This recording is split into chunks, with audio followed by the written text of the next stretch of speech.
Hello, see you again with me. Hi again. So here is the chapter 3.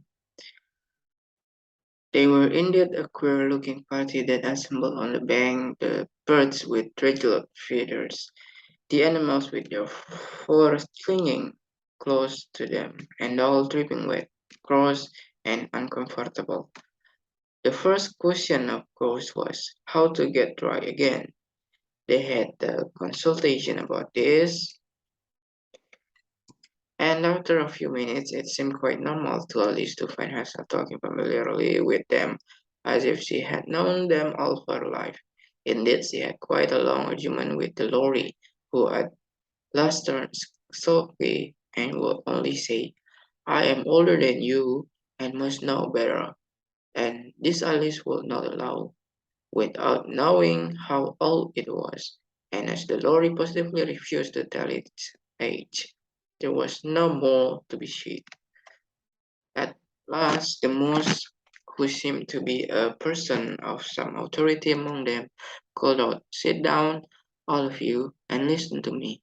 I will soon make you dry now." They all sat down at once in a large ring with the mouse in the middle. Alice kept her eyes anxiously fixed on them, for she felt sure she would catch a bad cold if she did not get dry very soon. "Ahem," said the mouse with an important air. "Are you all ready? This is the driest thing I know. Silence all around, if you please."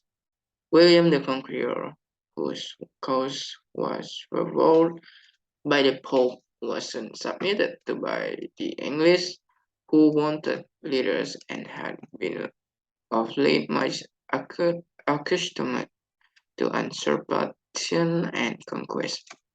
Edwin and Morea, the Earls of Mercia and Northumbria. "Oh," said the lorry, with a shiver. "I beg your pardon," said the mouse, frowning but very politely. "Did you speak?" "No, said the lorry hastily. "I thought you did," said the mouse. "I proceed. Edwin and Morea, the Earls of Mercia and Northumbria, declared for him, and even Stigand, the patriotic Archbishop of Canterbury, found it advisable." "Found what?" said the dog. "Found it," the mouse replied rather crossly. "Of course you know what it means." "I know what it means well enough when I find a thing," said the dog. "It is generally a frog or a worm.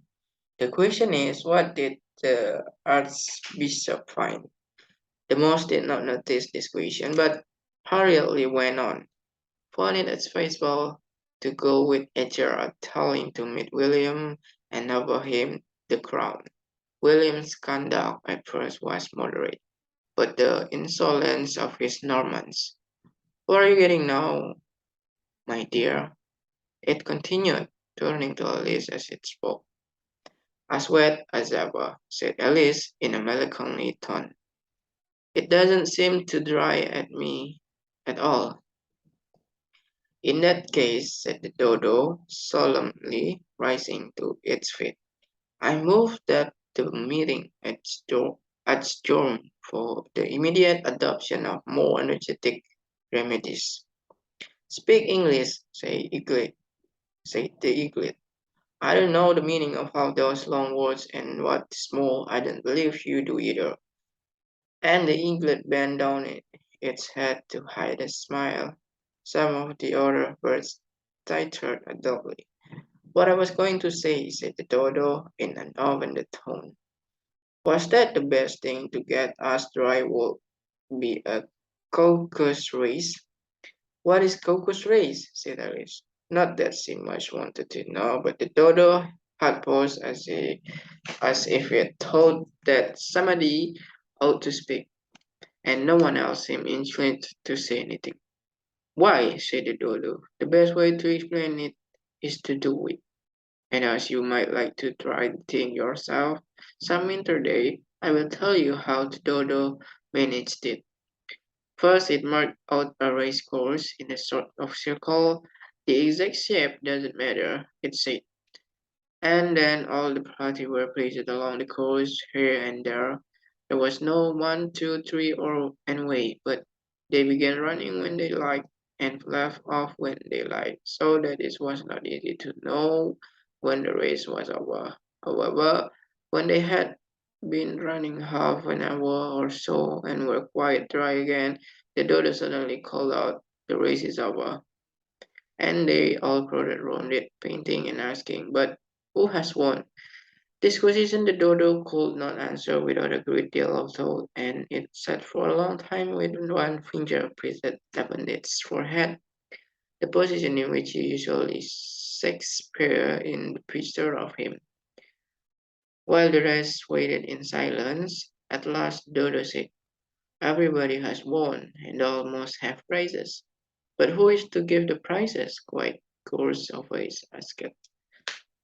"Why, see, of course," said the Dodo, pointing at Alice with one finger, and the whole party at once folded round her, calling out in continuous way, "Prizes, prizes!" All had no idea what to do, and in despair she put her hand in her pocket and pulled out a pile of comfits. Luckily, the salt water had not go into it, and handed them round as prizes.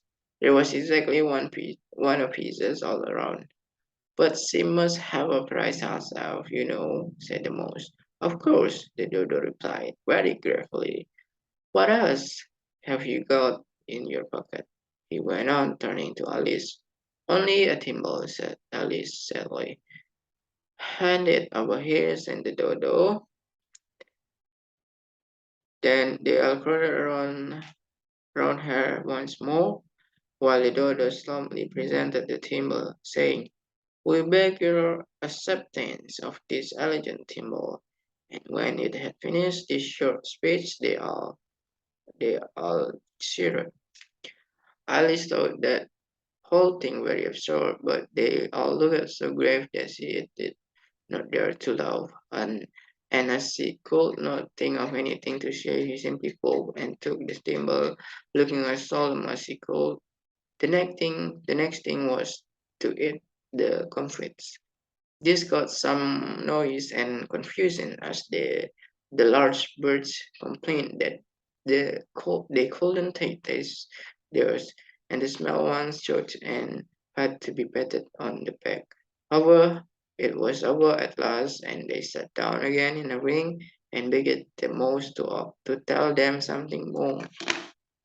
"You promised to tell me your history, you know," said Alice, "and why it is you hate C and D." She added in a whisper, half afraid that it would be abandoned again. "Mine is a long and sad tale," said the mouse, turning to Liz and sighing. "It is a long tale, certainly," said Alice, looking down with wonder at the mouse tails. "But why do you call it sad?" And she kept on puzzling about it while the mouse was speaking. So that her idea and tale was something like this. Yuri said to a mouse that he met in the longhouse, "Let us go to law. I will persuade you.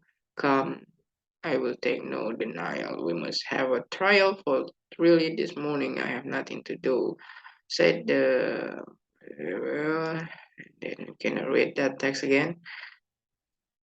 "You are not attending," said the mouse to Alice severely. "What are you thinking of?" "I beg your pardon," said Alice very humbly. "You had got to the fifth bed, I think." "I had not," cried the mouse sharply and very angrily. "And no," said Alice, always ready to make herself useful and looking anxiously about her. "Oh, do let me help you undo it." "I shall do nothing of the sort," said the mouse, getting up and walking away. "You insult me by talking such nonsense." "I didn't mean it," pleaded poor Alice. "But you are so easily offended, you know," the mouse only growled impatiently. "Please come back and finish your story." Alice got up the it, and the others all joined in chorus. "Yes, please do." But the mouse only sobbed independently. "What a pity you wouldn't stay," said the lorry as soon as it was quite off sight. And all Crab took the opportunity of saying to her that there This speech caused a remarkable sensation among the party. Some of the birds hurried off. Sorry. This speech caused a remarkable sensation among the party. Some of the birds hurried off at once.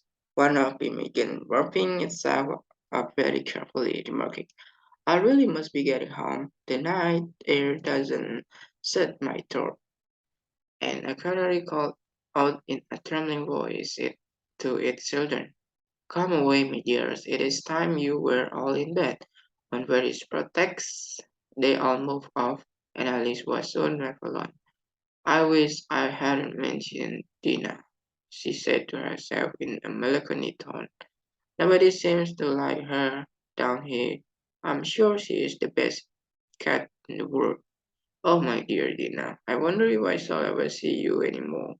And here poor Alice began to cry again, for she felt very lonely and low-spirited. In a little while, however, she again heard a little pattering of footsteps in the distance and looked up eagerly, half hoping that the mouse had changed his mind and was coming back to finish his story.